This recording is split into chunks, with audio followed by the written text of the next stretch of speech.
있습니다. 오늘 우리 공동체 안에 주시는 말씀은 신약 성경 요한복음 5장 1절에서 9절까지 말씀입니다. 함께 말씀을 펼치셔서 말씀을 읽도록 하겠습니다. 신약 성경 149페이지 요한복음 5장 1절에서 9절까지 말씀. 제가 다 찾으신 줄 믿고 말씀을 봉독해 드리겠습니다. 그 후에 유대인의 명절이 되어 예수께서 예루살렘에 올라가시니라.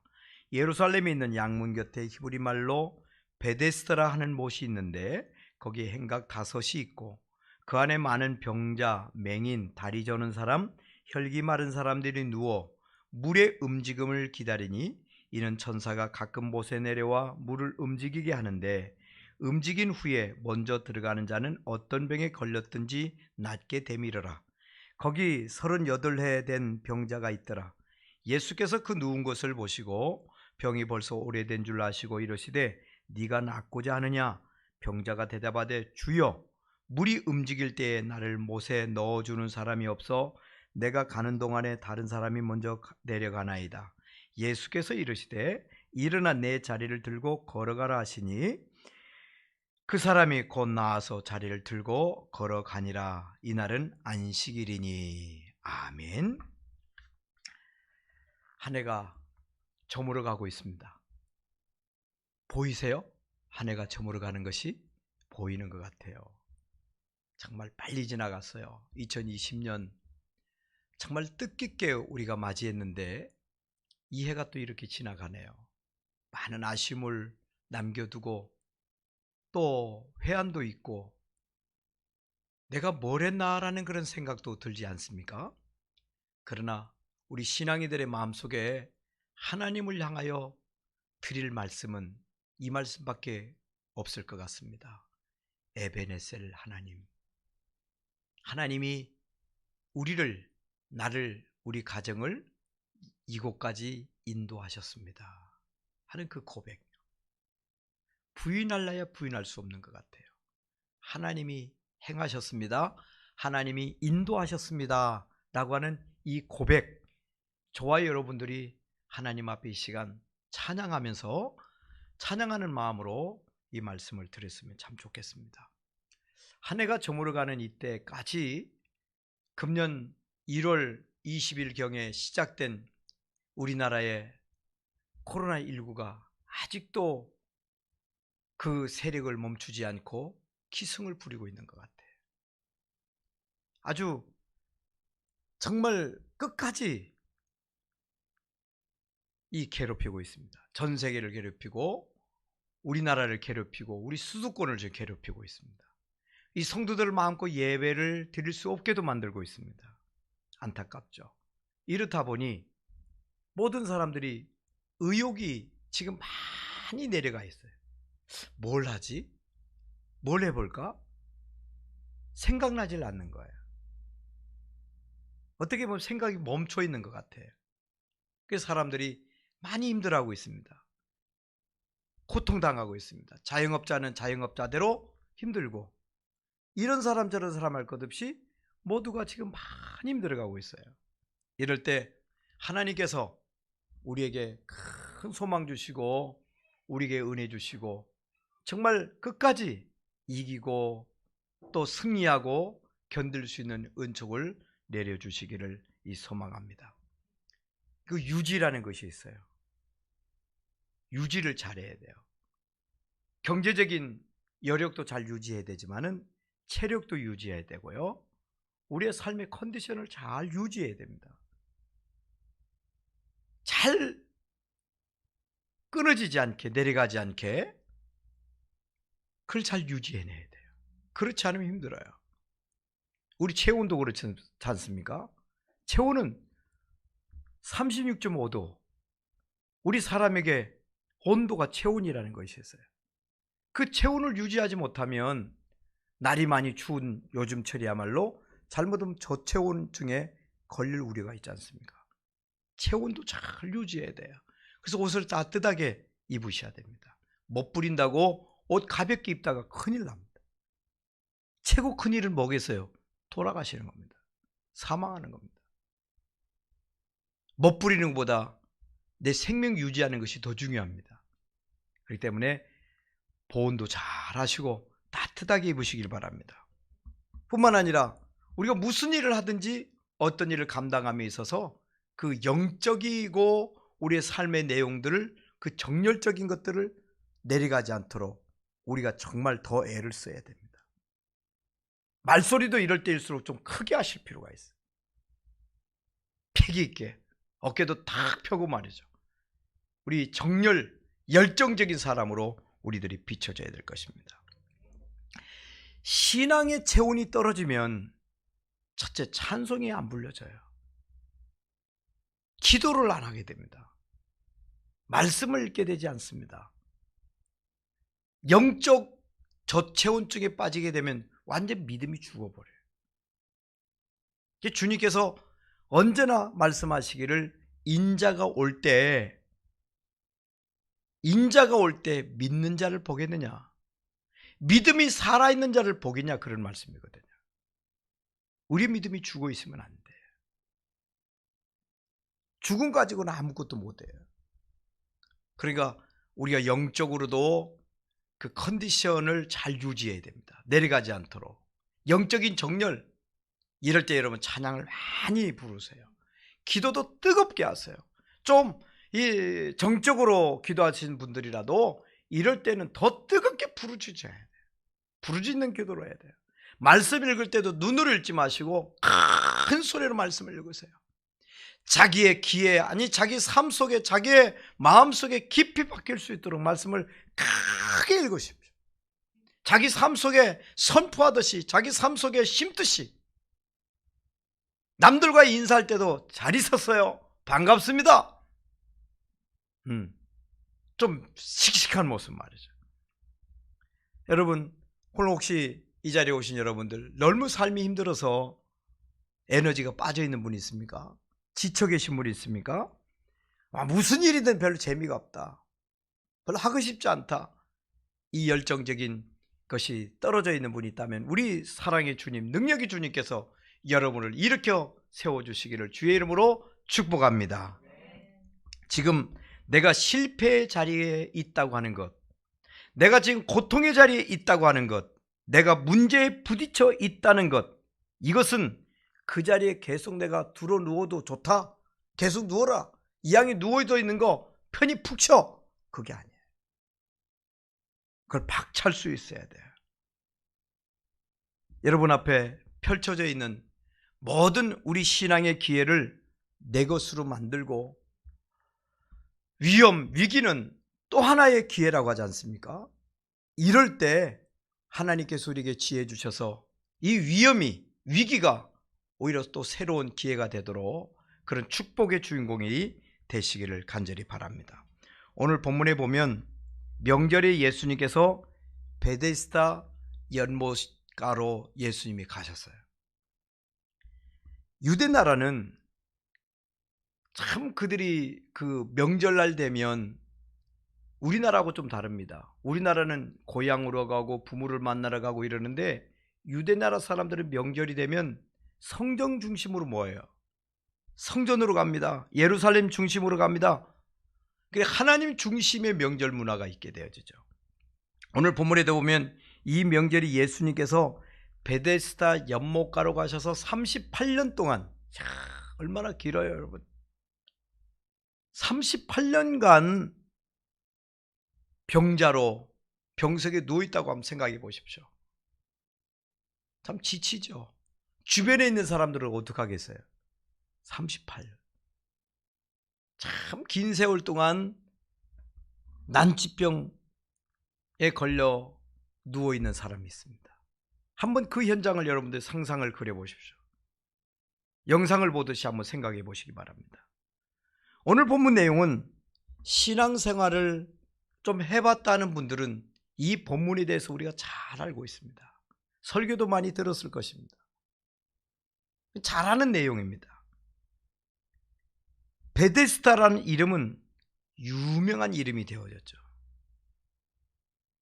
오늘 본문 1절 말씀에 보면 그 후에라는 말이 나옵니다. 성경에 보면 그때에, 그 후에, 그 시기에 뭐 이런 때를 얘기하는 거 보실 때는 좀 깊이 좀 살펴보는 여러분들이 안목이 있어야 됩니다. 오늘 1절에 그 후에 이 굉장히 중요한 분기점으로 나눠지게 됩니다. 예수님 사역 중에서 예수님의 사역이 갈릴리 사역, 사마리아 사역 이후라는 뜻으로 무대 배경이 이제 예루살렘으로 옮겨진 상황을 설명을 하고 있어요. 즉 예수님의 사역의 후반부입니다. 예수님의 사역의 전반부가 갈릴리, 게네사렛 호숫가 중심으로 한 갈릴리 사역, 그리고 이방인들이 땅에 있던 사마리아 중심의 사역이었다면 오늘 사건 이후로 예수님의 사역이 무대 배경이 예루살렘으로 옮겨진 상황입니다. 제자들은 갈릴리 촌 사람들이었어요. 갈릴리를 떠나본 적이 없었던 사람입니다. 그들이 예루살렘에 올라와서, 그러니까 수도에 올라온 거예요. 이스라엘의 수도 예루살렘에 와서 그 명절의 그 분위기를 보니까 어떻겠습니까? 눈이 희둥그레지죠. 이렇게 사람이 많아? 이런 축제들이 있어? 이런 내용들이 있어? 아주 눈이 막 쑥 빠져버리는 거예요. 명절 분위기에 흠뻑 빠져버렸습니다. 제자들이. 바로 이때 예수님은 어떠하셨는가? 예수님도 제자들처럼 그런 흥분, 환경에 빠져서 그 명절 분위기에 빠져 계신 것이 아니라 예수님은 예루살렘에 오셔서 어디를 향하여 가십니다. 그 가신 곳이 어디냐? 그 황홀경에 매료되어 있지 않고 그늘진 곳, 외로운 곳, 가난한 곳, 병든 사람이 있는 곳, 오늘 성경에 보면 베데스다라는 연못이에요. 그 이름은 참 멋있는데 그 베데스다 연못의 환경은 그렇게 좋지 않습니다. 냄새나고요, 신음, 고통소리, 끊어질 시간이 없는, 가난하죠, 배고프죠.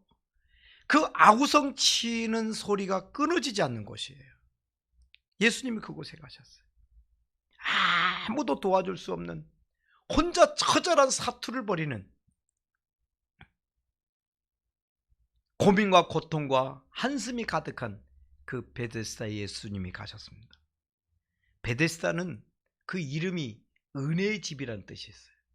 은혜의 집이에요. 은혜가 가득한 곳, 은혜가 담겨져 있는 집, 베데스다. 벳, 집, 에스타, 은혜. 본문은 이 연못이 양문 곁에 있다고 그래요. 양문 곁에. 양문은 느헤미야서에 등장을 하는데, 이 양문은 느헤미야가 성문 재건할 때 제일 먼저 성문을 수축을 하면서 새롭게 재건했던 곳이 양문입니다. 양문은 양을 사고 파는 곳입니다. 이곳에서 양을 준비해서 하나님께 제사하는데 제물을 준비하는 곳이었어요. 양문 곁에. 왜 양문을 제일 먼저 수축했을까요? 느헤미야가 하나님과의 관계가 회복되는 것. 하나님과의 관계가 바로 회복돼야 되거든. 끊어진 은혜가 이어지는 것은 예배, 그 당시로 얘기하면 하나님께 향한 그 제사가 제대로 회복되어야만 되기 때문에 느헤미야는 제일 먼저 성전 건축한 이후에 양문을 재건을 합니다. 예배가 살아나면요, 하나님과의 우리의 관계가 바로 되어지면 모든 게 회복됩니다. 이곳과 저곳이 끊어져 있다면 브릿지, 다리를 놔야 돼요. 끊어진 것을 연결하는 방법은 다리 놓는 방법밖에 없어요. 우리가 하나님과의 관계가 끊어지고 소통할 수 있는 방법이 뭐가 있겠어요? 없어요. 하나님과 거리가 끊어져 계신 분이 있습니까? 새롭게 이어져야 됩니다. 예수님이 이 땅에 오신 이유가 바로 그렇습니다. 하나님과 우리 사이에 원수됐던 우리들로 하여금 십자가로 말미암아 수직적으로 연결해 주셨어요. 사람과 사이에 엉망진창된 우리들 관계, 깨어진 우리들에게 사람과 사이의 관계를 이어주신 그 십자가는 그런 은혜가 우리에게 있다고 하는 것이에요. 우리의 가정과 우리의 사업장이나 이민족 이 사회 모두가 끊어진 것이 다시 회복되어진 은혜. 자, 베데스다에 넘어져 있는 환우들을 보십시오. 오늘 성경에 말씀하고 있죠. 참 다양한 환자들, 아마 종합병원이에요. 종합병원. 모든 사람이 모여 있어요. 그 안에 많은 병자, 한 명이 아니에요. 많은 병자들 중에 맹인도 있고요, 다리 저는 사람이 있고요, 혈기 마른 사람이 누워요. 하여튼 다양한 사람들이 누워 있습니다. 근데 이들이 은혜를 받아야 돼요. 병든 사람, 누워 있는 사람, 사람으로서 제 몫을 감당하지 못한 사람이 은혜를 받아야 돼요. 은혜 받으면, 하나님의 은혜를 받으면 새롭게 되어져서 역사가 펼쳐지게 될 줄로 믿습니다. 오늘 본문 3절과 4절에 또 다른 설명을 또 붙여주는데, 베데스다에 전해오는 전설 하나를 성경은 간단하게 우리에게 3절 4절에서 소개를 해줍니다. 가로 안에 넣어서 설명을 하는데 원문에는 없는 것인데 후대 사람들에게 이해되도록, 설명되어지도록 말씀이 기록되어져 있는 것입니다. 전해오는 이야기에 의하면 베데스다 물에 가끔 부글부글 끓는데요, 이 연못의 물이. 누구든지 먼저 들어가면 어떤 병에 걸렸든지 낫는다라고 하는 전해 내려오는 이야기가 있습니다. 모르긴 하지만은 이 베데스다 연못 안에 분명히 온천물이 있었지 않았겠나 하는 생각이 듭니다. 가끔가다 온천이 솟구치면 피부병에 걸린 사람들이 목욕을 하다가 어려운 병이 나았다는 소문이 전해지면서 이 베데스다 연못가에 수많은 사람들이 몰려들기 시작을 하는 거예요. 재미있는 사실은 은혜의 집, 이 베데스다 집에 모인 사람들이 누구였느냐 하는 것입니다. 이 은혜의 집에 누가 모였느냐? 은혜 입은 사람들이 아니에요. 은혜가 충만한 사람들이 아닙니다. 물이 움직일 때 은혜 입을 만한 사람들이 아니더라는 것이죠. 물이 부글부글 움직일 때 제일 먼저 뛰어 들어갈 수 있는 사람은 여기 누워있는 사람들이 아니었어요. 이 부분을 좀 우리가 자세히 볼 필요가 있어요. 물이 끓을 때 여기 누워있는 사람이 누구든지 먼저 뛰어들 사람이 없어요. 맹인도 아니죠. 맹인들이 어떻게 물이 움직이는 것 볼 수가 있어요? 볼 수가 없죠. 봤다 하더라도 다른 다리 불편한 사람 어떻게 뛰어들 수가 있어요? 먼저. 또 뭐 중풍병자 할 것 없이 참나 많은 병자들이 있지 않겠습니까? 그 사람들 어떻게 먼저 들어가냐고요. 들어갈 수가 없어요. 틀림없이 1등으로 들어간 사람은 멀쩡한 다른 사람들이었을 것이에요. 건강한 사람들이었을 것이에요. 여기 맹인들이나 다리 저는 사람들이나 뇌졸중 환자들이 들어가려고 주섬주섬 주변의 것들을 챙기다 보면 이미 뺏겨버려요. 1등을. 먼저 들어가야 물의 역사가 있을 때 뛰어들어가야 낫는데 이미 기회를 놓쳐버리잖아요. 여기 모일 수 있는 사람들은 은혜 입은 사람들이 아니라는 것. 그러면서도 내가 먼저 들어가기만 하면 나을 텐데, 거기 모여있는 사람 모든 사람의 마음의 바람이에요. 내가 제일 먼저 들어가야 될 텐데, 다음에 물이 부글부글 거리면 내가 제일 먼저 뛰어 들어가야 될 텐데, 이런 생각들만 갖고 있는 것입니다. 바로 이 순간 오늘 본문에 위대한 반전이 생기게 됩니다. 이 반전의 역사가 없었다면 어떻게 됐겠어요? 그리고 우리의 삶도 마찬가지예요. 일상이 계속 똑같이 되어진다면 우리의 삶에는 희망이 없어요. 오늘 본문의 역사가 일어납니다. 은혜의 주인공 우리 주 예수 그리스도께서 이 베데스다 연못가에 나타나셨다는 것입니다. 은혜를 주시는 예수님이 베데스다에 오셨다라고 하는 사실이죠. 예수님이 오셔야 우리의 삶 속에 충만한 역사가 있다는 사실을 믿으시기를 바랍니다. 인간의 노력으로 되어지지 않아요. 모든 환자들이 은혜의 주님을 아무도 알지도 못했고 바라보지도 않았어요. 관심을 두지 않았어요. 그들의 생각은 오로지 그 전설의 고향에 나올 법한 물이 동하는 데만 관심이 있어요. 여기에 오신 예수님, 누구도 관심을 기울이지 않습니다. 물이 움직이기만 하면 내가 1등으로 들어갈 텐데 물만 바라보고 있습니다. 물에서 이상한 기운이 일어나기만 바라고 있습니다. 사실은 우스꽝스러운 일이죠. 넌센스죠. 여러분, 은혜는 우리가 노력해서 받는 것이 아니라는 사실을 알아야 돼요. 내가 애쓴다고요? 내가 공을 닦는다고요? 덕을 쌓는다고요? 아닙니다. 세상의 종교들은 다 자신이 어떤 공로를 쌓아야 됩니다. 그 공로를 쌓으려고 무척이나 애를 쓰십니다. 길거리에 걸어다 보면 도를 하십니까 하는 분들, 참 당신은 참을 귀태가 나고 참 멋지신 분인데 자세히 보니까 정성이 좀 부족해 보이십니다. 정성을 좀 기울이십시오. 사람이 정성을 기울여서 잘 될 것 같으면 정한수 떠놓고 우리가 정성껏 얼마나 많이 빌어온 민족입니까? 사람의 힘으로 되지 않습니다. 가만히 앉아서 받기만 하면 되는 게 은혜입니다. 은혜는 선물입니다. 환자들은 눈에 불을 켜고 1등으로 들어가야 의뢰받는다고만 생각을 합니다. 애씀이죠. 이게 베스다 은혜의 집의 광경인데 무엇을 의미하는 것일까요?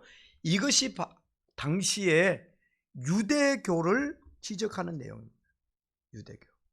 이스라엘 백성들의 영적인 상태가 그 모양이라는 것이죠. 육신적인 상태뿐만 아닙니다. 진리가 보이지 않습니다. 하나님이 보이지 않습니다. 영적인 세계는 도무지 캄캄합니다. 그가 그 백성들 가운데 오셨건만 아무도 환영하는 자가 없었습니다. 첫 번째 성탄절 때 말이죠. 지도자란 자들이 나라를 일으키고 공동체를 이길 수 없는, 자기 혼자 설 수 없는 다리 저는 사람들이었다고 하는 것이죠. 지도자들도 그렇고 모두가 그랬다는 거예요. 보지 못하고요, 혼자 설 수도 없고요, 혼자 일어설 수도 없는, 여기 은혜의 집에 모여있는 수많은 그 병자들처럼 언제나 하나님의 생각으로 충만해야 되는데 영적으로 뇌졸중에 빠지면 생각이 정상적이 되지 않습니다. 조절이 되지 않습니다. 뇌신경이 무너진 사람들이 이스라엘의 유대 종교였다. 이스라엘 지도자였다. 오늘 본문인 우리에게 주는 메시지예요. 그래서 누가 낫고 누가 고쳐지고 그 부분에서만 초점이 맞춰져서는 안 돼요. 그 당시 또 오늘날 우리들과 똑같지 않느냐는 것. 종교적인 행위로만 머물러 있는 우리들에게 주님이 우리에게 주시는 그 말씀이에요. 이게 우리 모습 아니냐, 네 가정의 모습 아니냐, 이 사회의 모습, 이 국가의 모습, 이 땅의 모습이 아니냐 하는 그런 말씀이죠. 예수님께서 이 어리석은 놈들 하시면서 그곳을 떠나시지 않았습니다. 그 중에서도 가장 오래된 38년 된 38년 동안 물이 동하기만 기다리는 1등으로 들어가면서 세월을 보낸 이 38년 된 이 환자에게 찾아가셨습니다. 은혜 입은 것은 뭐냐면 예수님이 찾아오셨다는 데 있죠. 우리가 찾아간 게 아니에요. 하나님이 낮고 천한 이 땅에 친히 오셔요. 지금 예수님이 그 베데스다에 친히 오셨어요. 오셨습니다. 예루살렘까지 올라왔으니까 보통 사람들 같으면 왕도 만나보고, 요즘 같으면 장관들도 만나보고, 제법 힘 있는 사람 만나보고 우리 좀 잘 지내봅시다, 나 좀 도와주십시오 할 수도 있잖아요. 아니에요. 예수님은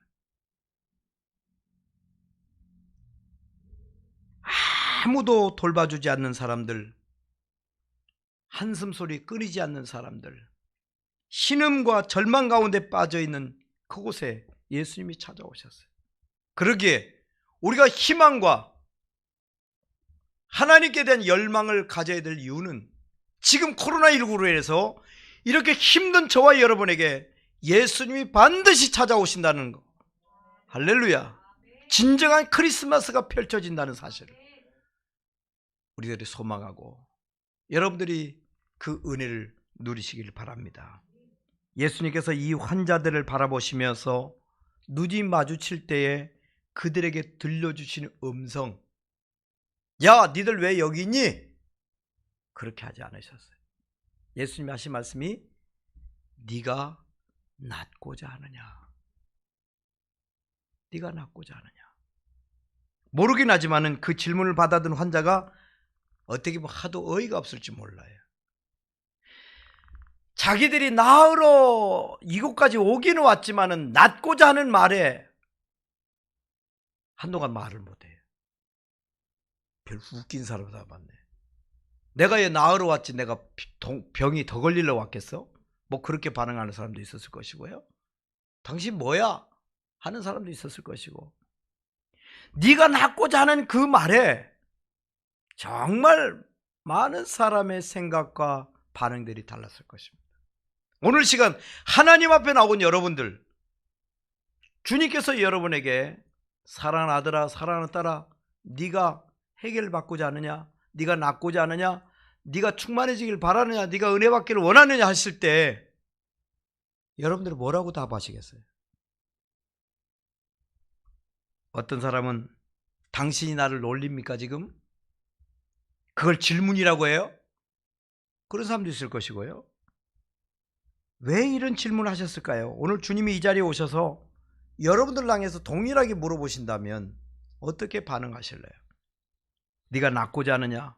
네가 정말 이 은혜의 집에 모인 사랑하는 딸아, 사랑하는 아들아, 네가 은혜 받고자 하느냐? 네가 정말 달라지고 싶으냐? 네가 변화를 제대로 한번 경험해 보고 싶으냐? 주님이 우리에게 물어보십니다. 왜 그랬을까요? 너무 오랫동안 이들은 지쳐 있어요. 지금 무기력에 빠져 있어요. 생각은 낫고자 하는데 그들의 반응이 없어요. 무력증에 빠졌어요. 내가 뭘 할 수 있단 말이야. 이미 다 순서가 다 뺏겨지고, 나는 가고 싶지만 이미 다른 사람이 1등으로 들어가 버리고, 이미 포기와 절망과 그 무력증에 쭉 빠졌어.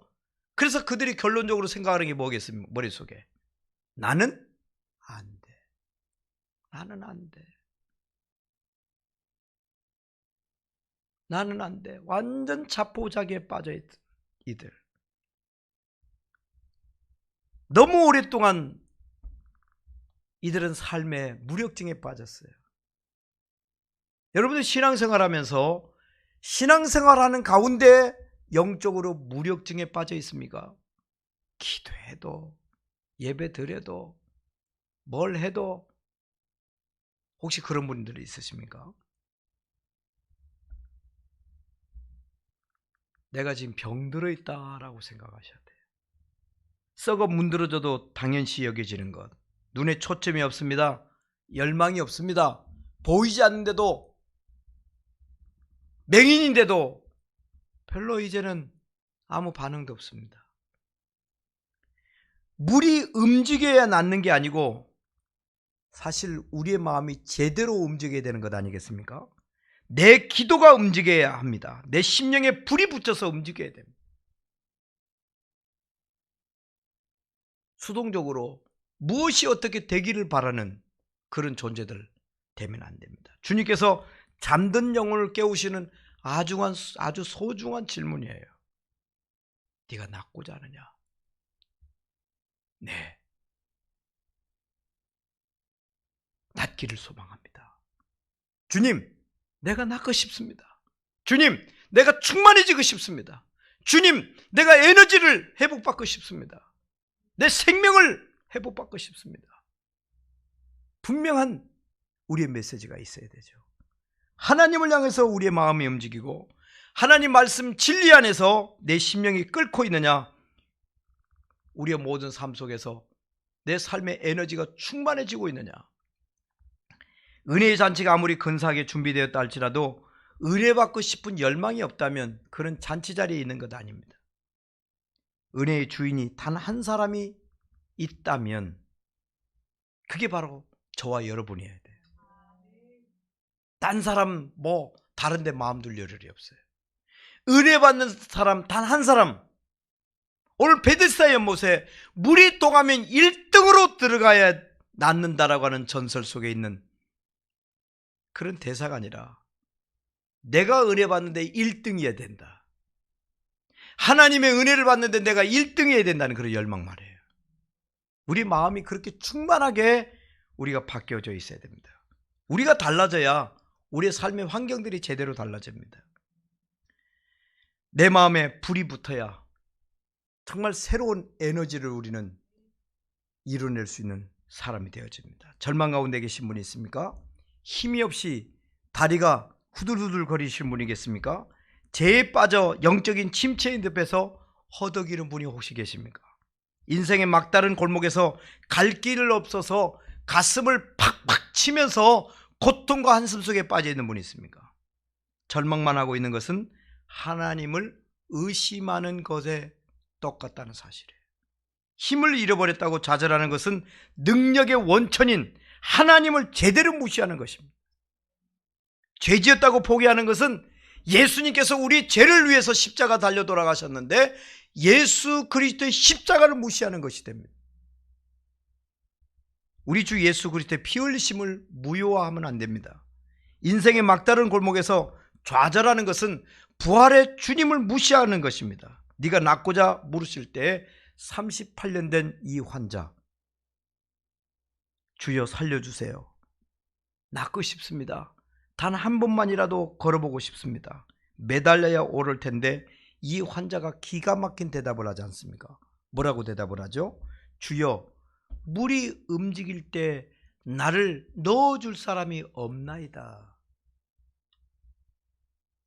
내가 가는 동안에 다른 사람이 먼저 가버리네요. 한마디로 자신보다 먼저 간 사람들을 원망하는 말이 딱 담겨 있습니다. 내가 이 모양 이 꼴로 살아가는 것이 나를 도와줄 사람이 없어서 내가 이렇게 되었습니다. 원망이 담겨 있습니다.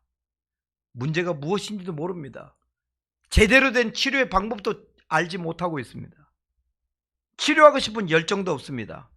나를 넣어줄 사람이 하나도 없나이다. 원문에 보면 나를 못에 넣어줄 사람 원맨 단 한 명이 없습니다. 예수 그리스도가 옆에 와 계시는데 자신의 인생의 모든 것을 해결해 주실 그 주님이 와 계시는데 아무도 없나이다. 원맨. 나를 은혜의 강물에 넣어줄 분이 옆에 와 계시는데 그분을 보지 못해.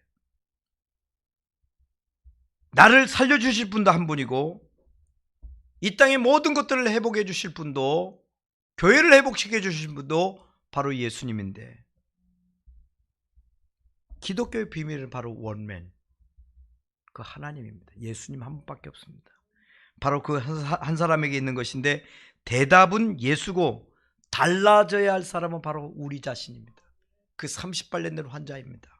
주님이 오시고 구세주도 한 분이시고 구원받아야 할 사람도 한 사람이 원맨. 1대1입니다. 1대1. 주님을 만나는 1대1의 기적. 오직 한 분 은혜의 주님 그분을 만나야 됩니다. 은혜의 주인공은 바로 나야 돼. 딴 데 쳐다볼 여가가 없어요. 네가 낫고자 하느냐? 주님이 물어봐요. 네가 낫고자 하느냐? 옆 사람이 낫고자 하는데요? 이 사람도 낫고자 하는데요? 아니에요. 내가 낫고자 합니다. 원맨이에요. 치료해 주실 분도 원맨. 한 분. 은혜 받아야 되고 치료 받아야 될 사람도 원맨. 나 한 사람이어야 돼요. 은혜의 잔치, 내가 예수 만나는 자리고 우리 가정이 예수님 앞에 바로 서는 자리고 제대로 역할을 하지 못하는 한국교회가 새로 서야 될 그 자리. 내 곁에 사람이 없다. 단 한 사람이 없다. 원망하지 마세요. 내가 바로 서면 내가 서면 세상이 달라지는 거예요. 이미 우리 곁에 예수님이 와 계십니다. 참 멀리 계시는 게 아니라 이미 와 계세요. 우리의 삶의 영적인 베데스다 연못에, 우리의 삶에 지쳐있는, 무력증에 빠져있는 나의 삶의 환경에 너무 가까이 예수님이 와 계시다는 사실을 왜 못 보고 계십니까? 네가 낳고자 하는 주님의 음성을 왜 못 듣고 계십니까? 고작 한다는 게 나에게 돈을 갖다 줄 사람이 없습니다. 나에게 뭘 해줄 사람이 없습니다. 나에게 어떤 기회가 오지 않습니다. 그런 소리만 빠져 있지는 않습니까? 주님을 바라보셔야 돼요. 여러분 가까이에 계신, 여러분을 도우시고 여러분을 잘되게 하기를 원하시는, 여러분의 생명을 주시는 그 주님, 네가 낳고자 하시는 주님의 음성을, 주님을 바로 볼 줄 알아야 돼. 뭘 보십니까? 세상을 보면 절망뿐이에요. 주님 안에 희망이 있고 소망이 있습니다. 주님을 볼 수 있어야 돼요. 시편 121편에 내가 산을 향하여 눈을 들리라. 나의 도움이 어디서 올꼬? 천지를 지으신 여호와 하나님에게로다. 이 불쌍한 환자를 고치신 예수님 말씀하십니다. 8절에 일어나 내 자리를 들고 걸어가라. 이때 널브러져 있던 그 자리에서 일어나라. 문제를 들고 일어나라. 절망하던 그 내용들을 들고 일어나라. 냄새나는 것 들고 일어나라.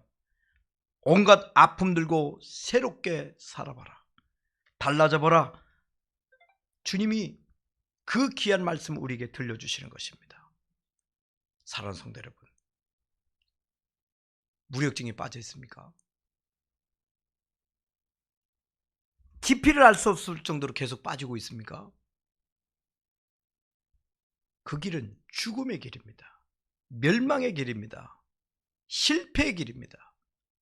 더 이상 거기에 머물지 마시고 네가 낳고자 하느냐, 찾아오신 우리 주님 만나서 주님께로부터 놀라운 은혜를 발견하고 누리고 행복한 생애를 살아갈 수 있는 우리 성도들 되길 바랍니다.